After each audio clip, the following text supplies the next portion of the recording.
Many private lesson studios have firm age requirements. Students must be 6 or older, for example. The thinking is that younger kids aren't ready because they can't read yet or won't practice consistently. But what if that thinking about lesson readiness is all wrong? On this episode of Rock School Proprietor Podcast, Mandy and I are exploring early childhood music education and why starting younger can actually set kids up for long-term success. We're talking about developmental benefits, how play-based learning primes students for future musical growth with less pressure, and why engaging parents in the process improves outcomes. We also share how incorporating early childhood programs can dramatically increase your student retention over the years. If you have a minimum age requirement in your studio, then this conversation will challenge some common assumptions about when and how music education should begin. Stay tuned.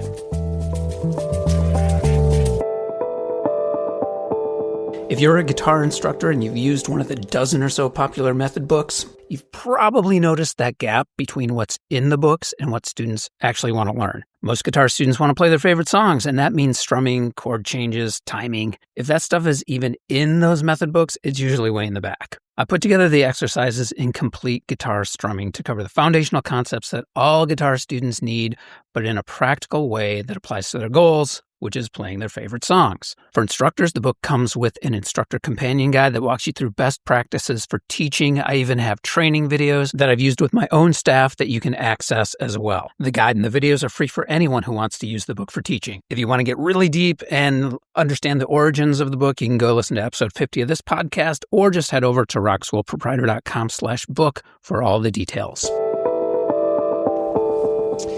Welcome to Rock School Proprietor Podcast. My name's John Kazicki. And I'm Mandy York. Mandy, we are going to talk about your favorite subject today. One of my favorite subjects, but like early childhood music. And kind of get into the nuance of why some of these very early childhood programs can be very beneficial in a studio. And then also, as you like to call it, lesson readiness, like at what point and what age or maybe developmental stage is it a good idea to start talking about or steer toward maybe more traditional private lessons or that sort of setting? It's complex because as we've talked about in the past and what we were just talking about before we pressed record here, there's a lot of nuance involved with how parents feel about this too. Yes, absolutely. Yep. And like we've talked about before, parents are one of our number one students. We need to educate them, right? So they can make the best decisions for their kids. Right. So to fill in some gaps for any listeners who might be new or not totally familiar with your background, you run an early childhood music center. That's what. Yeah. And Music Together is your curriculum. So you start kids at 6, is it 6 months? We start them whenever they're ready to come in. Okay. I've had them, as early as 3 months, but like siblings, I think my record is 3 days. For a sibling to attend. Okay. Yes. That is really new. And it's caregiver and child classes. Correct. Clarify. Yeah. The whole family. Yeah. Now I know why you decided to do this, but for listeners, you were a student of one of these classes, yes, not as a baby, but as a parent, to a child. Yeah. So when did it click in your mind where you decided, there's something here? Yeah. It really was kind of like a light switch or light bulb moment. Like you said, a click. Before we moved to this community, I had both of my girls on the other side of the state. And during my maternity leave, well, my husband and I are both musicians, okay? And during my maternity leave, I had the opportunity to do some stuff with the kids. I wasn't in the office all day. So I signed up for these early childhood music classes. My second daughter was just, newborn in the little bucket seat, and my Mhm. older daughter was 2 years old. So my younger would just sleep in her car seat stroller, and I would participate in class with my older one.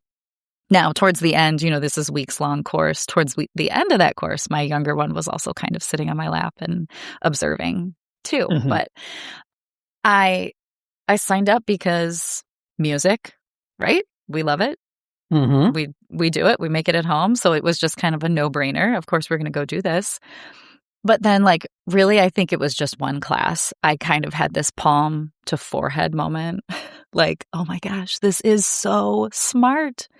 Mhm. Like I've said before, my background is in performance. I didn't study music education, but having my own little guinea pig in class and seeing what was being absorbed and what was coming home with us, how she Yeah. was the musical behaviors that were coming out at home, I Mhm.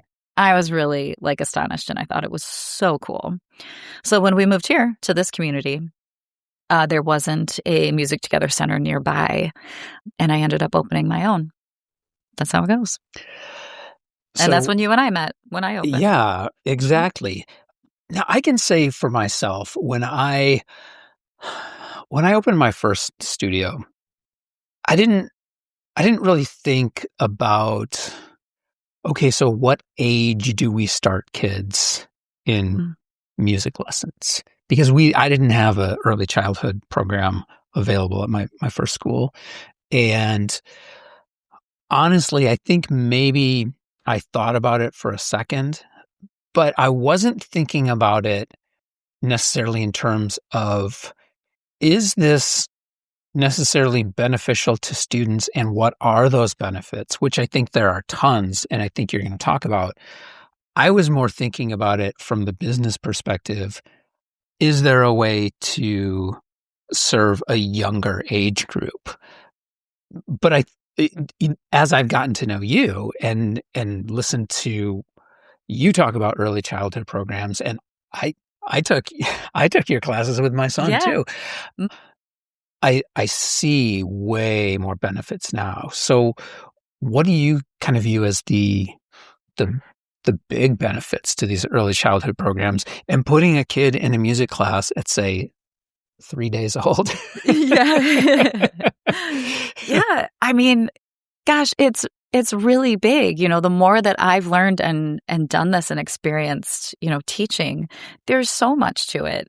Things that I hear from families and caregivers, like when they're looking for an activity or they're calling me because they're interested and they want to learn more. They'll say things like, my baby, my toddler, they just love music. I hear Mhm. that all the time. My baby loves music. Like they're surprised too, Every baby Right. loves, but all people do. Or they say things like they want to socialize their child, or we want to get out of the house. Stuff like that. I also get families that will call in and say that the music classes were recommended by like a speech therapist because music Okay. learning can help with speech development too. Yeah. So those are a lot of the reasons I hear. And we know that like in music learning, music making, when we make music with our whole body, like singing and moving our body to a beat, the brain lights up like almost no other activity. And I say that for making music. Listening to music lights up the brain as well, but in a different way than when you are creating music. And so making music with your kids helps with all these things like speech development, social emotional skills. We're working on all kinds of motor skills in class. Executive function is a really big one that Mhm. kids in this age group are learning and working on a daily basis. Yeah. So the list goes on and on. The one thing I like to tell parents is that, like, music learning supports all other learning. And that is a Music Together thing, I should say. That's something that they like to say all the time. Mhm. Music learning supports all learning. So that's that's what I try to talk to my parents about and give them specific parent education pieces about how that works. Mm. I also like to say to them, like, you know I'm a musician and I love music for music's sake. So, there's also that. Like, we do this because we love it. And Yeah. then isn't it great to know that like all these really awesome things are happening in the brain when we make music? One thing that you told me, and I'm going to probably screw this up, so correct Mm, me. And I yeah. think we even may have talked about this on a previous episode, but we were talking about I guess, like when someone starts to take music lessons, depending on the age, there's a lot of things to learn before reading music. Hmm. And you still have to learn them once you start. So say you are, 10 years old and you're starting, well, you're still starting to learn about like rhythms and tones and things like that. There's a lot that happens before then. So I think the case for an early childhood class where you do learn those kind of prepares kids even in advance for Yes. lessons. Yeah. And in early childhood, which we'll define as birth through 8 years, actually. I think Okay. sometimes we think of early childhood as maybe just up until 5, but it is Hmm. defined as up to 8 years old. We're learning through play. We're Yeah. playing. That is how we learn. And play is enjoyable. It's freely chosen. There are no like really strict rules around it, right? So, what that looks like in an early childhood class in my classes is, playing with shakers maybe. And I'm facilitating the group. The grown-ups have to participate because Hmm. the their children are drawn to their parents' voices, and the parents are the best teachers for them, not me, right? So they're always looking to their caregivers to learn and absorb from. But so I might lead us like shaking some eggs, but a baby may be sitting there gnawing on the egg in its mouth, right? Or Hmm. another toddler might be tapping the eggs together. They're playing. All of this is very freely chosen, but they're immersed in like our sound and our visual and auditory like beat that we're giving them, right? Hmm. So, and throughout this process, the kids are developing, to get to your point of like lesson readiness, they're developing rhythmic and tonal competence, right? Yeah. In my classes, we'll play with tonal patterns, right? Or rhythm patterns. I'll give them a ba, ba, ba, ba, ba. We know, like, a rhythm pattern has like 4 beats. We Hmm. know the pieces and the language of music. I'm not telling them any of this. I'm just using it and they Hmm. repeat it back to me. When they get to 5 years old, they're starting to babble back to me like in a 4-beat pattern, Hmm. right? They're not Right. saying Like ba ba that's, ba ba ba ba yeah, ba ba ba. That it's doesn't make amazing, right? sense. Because you never Yeah. sat them down and said like, okay, every measure has 4 beats, like you get Mhm. in private lessons where, like, yes, an older kid can conceptualize that Yeah. maybe, Yeah. right? Depends. Because if Right. like, I mean, take like a 6-year-old and you're like, all right, well, from this line here to this line here is called a measure. And within that measure, we get 4 beats. Yeah. Like, does that make sense? Yeah. Kind of, like, Mhm. mathematically, maybe. But I think what you're doing is you're just demonstrating, and as you said, you're learning through play, Yeah. and you just sort of get it.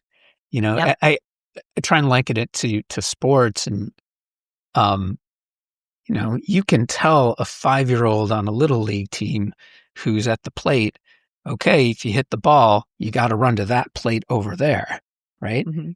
But I've seen plenty of little league games where the kid runs to third To the base instead of Yeah, yeah. first, right?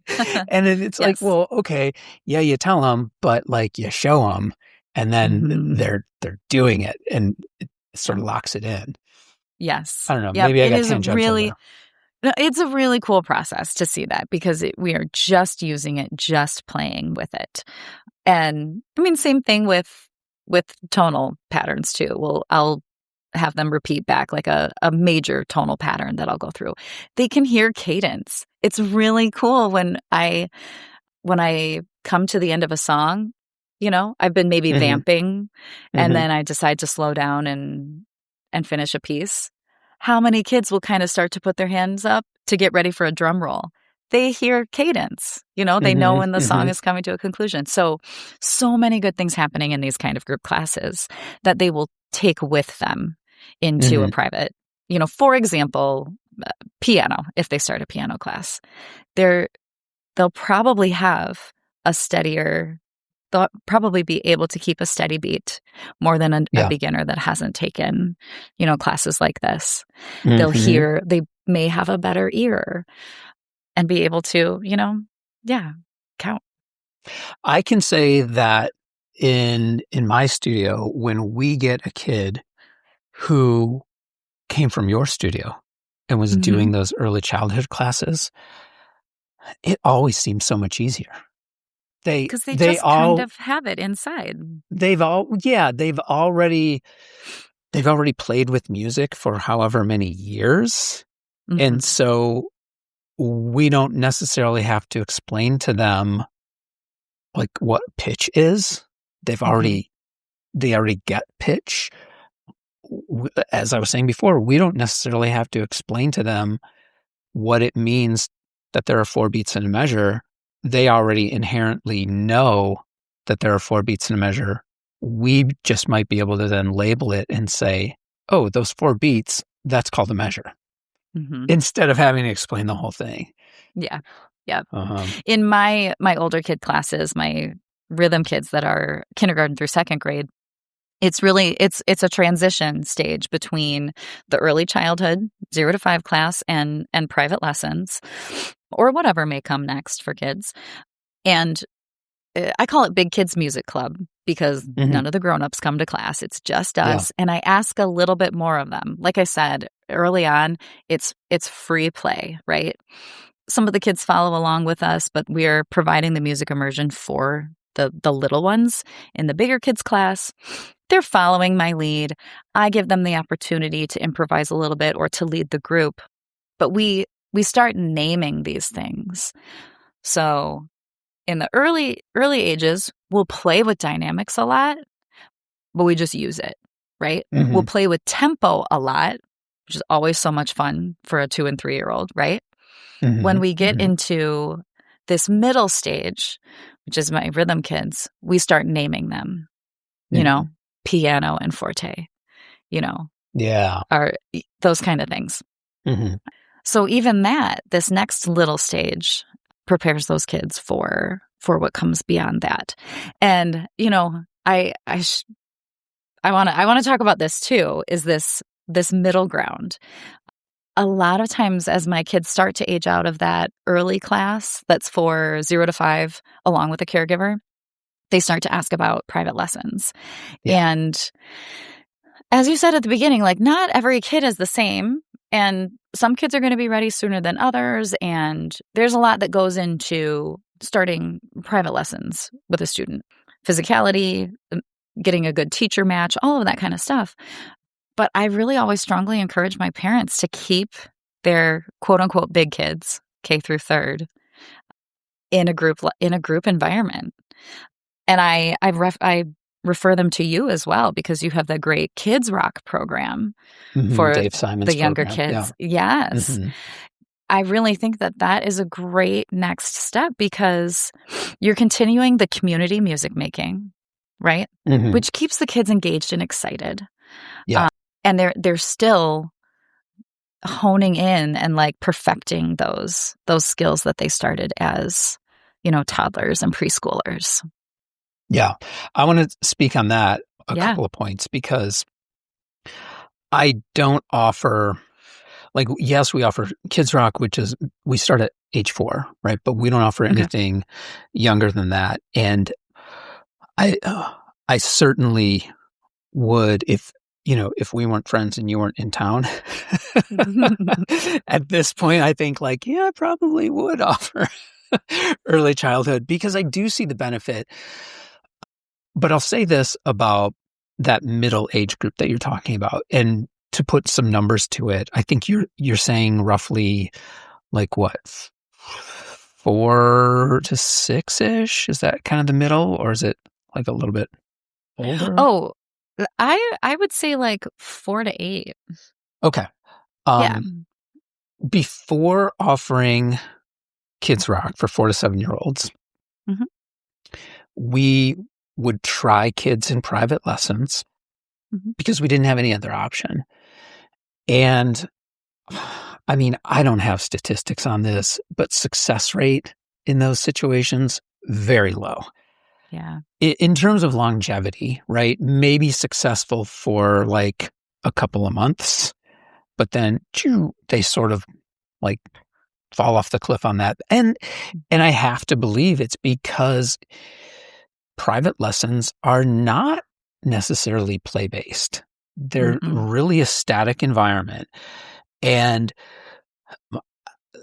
when we started offering Kids Rock, it was kind of like the solution to that problem because it makes sense developmentally, right? And Mhm. and yes, that's the program that we offer.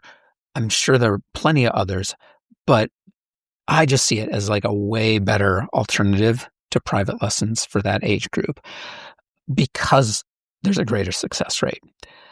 Now, the other thing I think is a really huge benefit of these early childhood programs, like what you're doing, like what I'm doing, is it's kind of priming the pump for both parent and child expectations for the Mhm. long term, right? Because I think oftentimes when we encounter young students, say like 6 or 7, and the the thought process, well-intentioned from the parents, is like, oh, they love music, as you were saying, right? Mhm. My kid loves music. Shouldn't they explore this a little bit more? Yes, they should.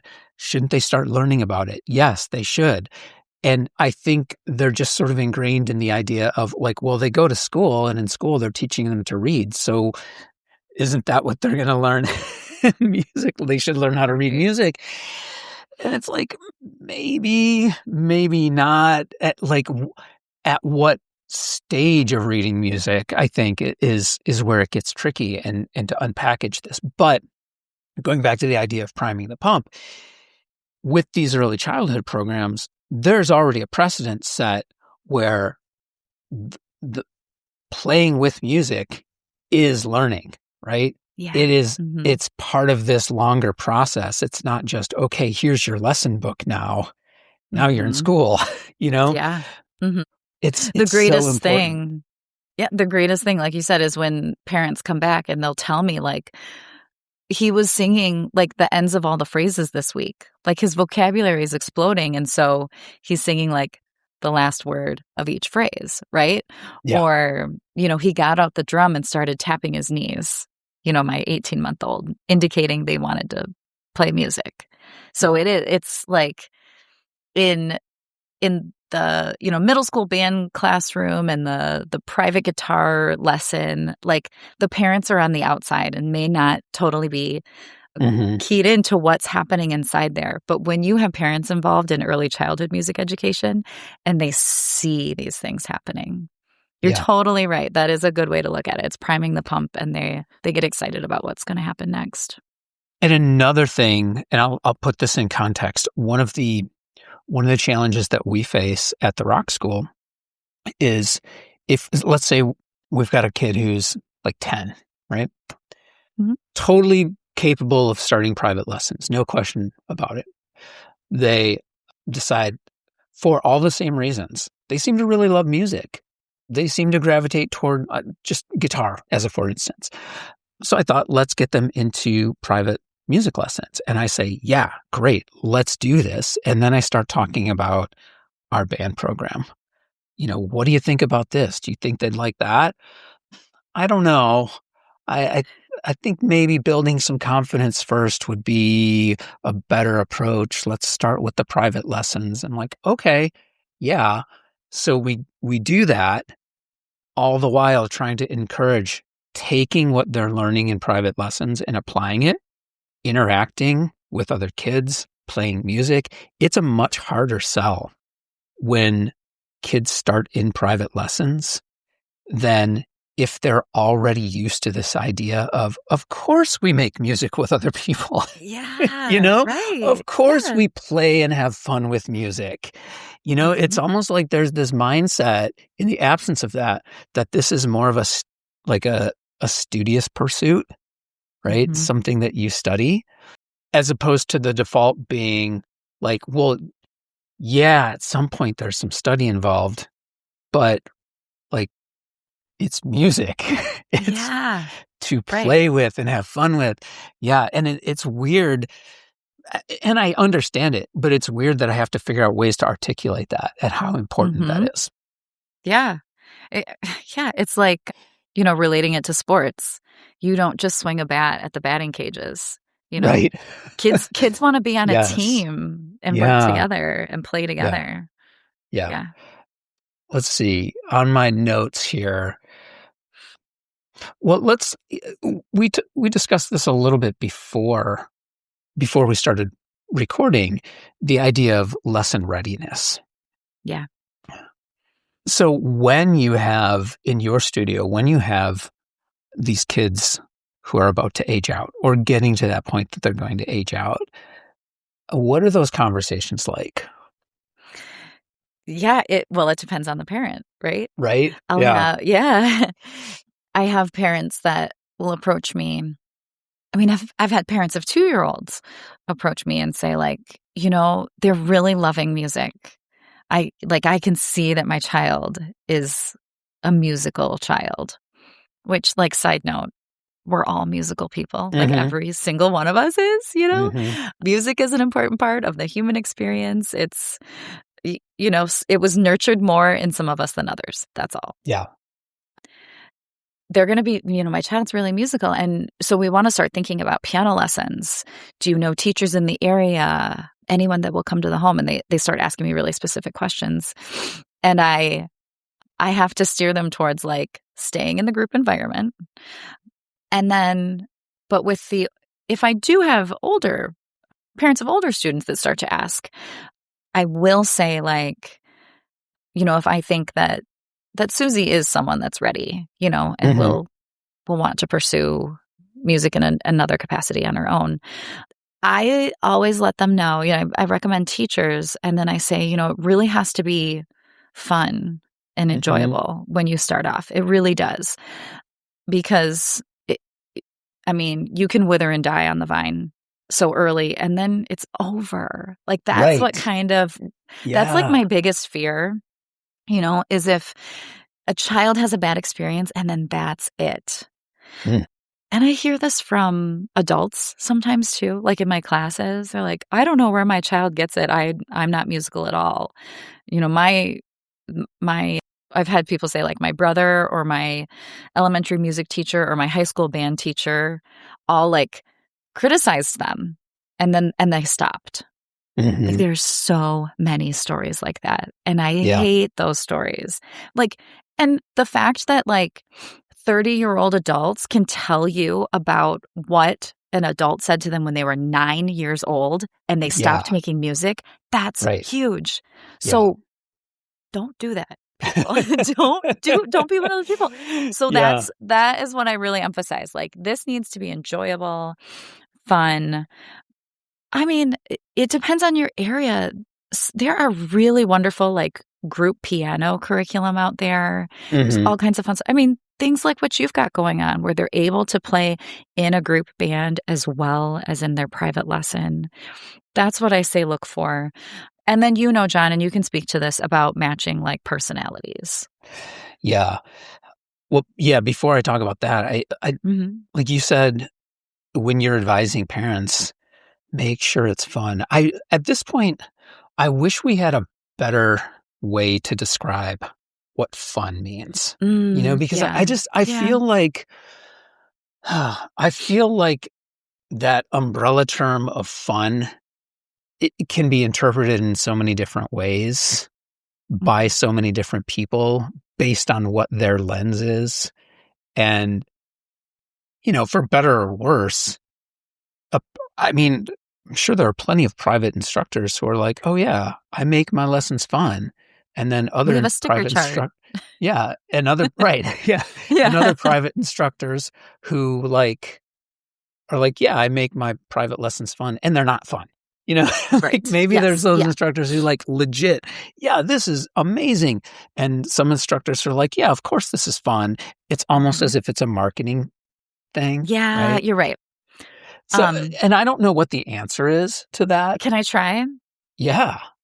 So, I think, like, when I'm talking to parents about this, it needs to be something the kids are enjoying and they want to do, uh, with low pressure.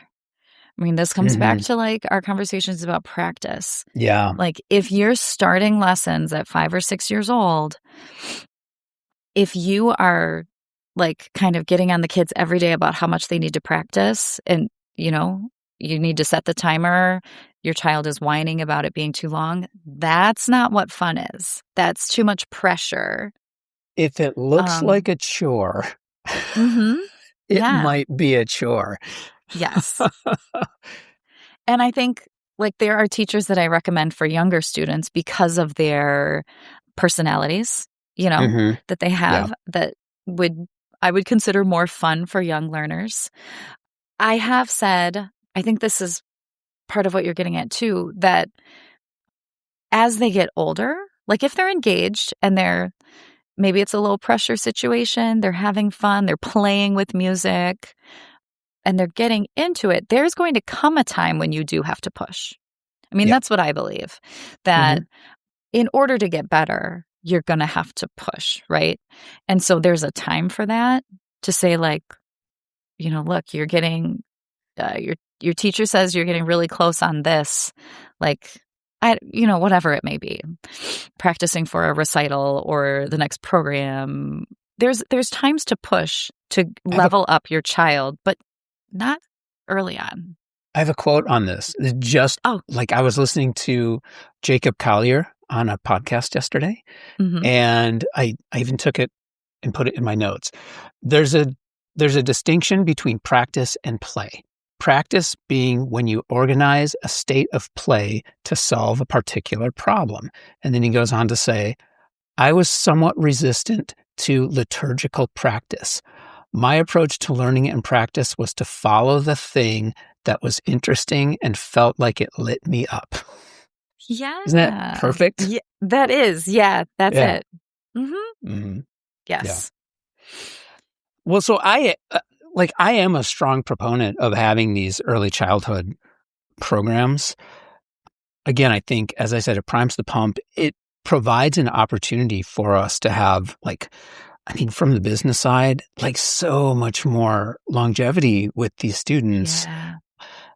But again, going back to those early days when I ran my first studio, that's not what it's all about. What I'm seeing now is when these early childhood programs are in place, we simply have a better time and an easier job with our students as they get older.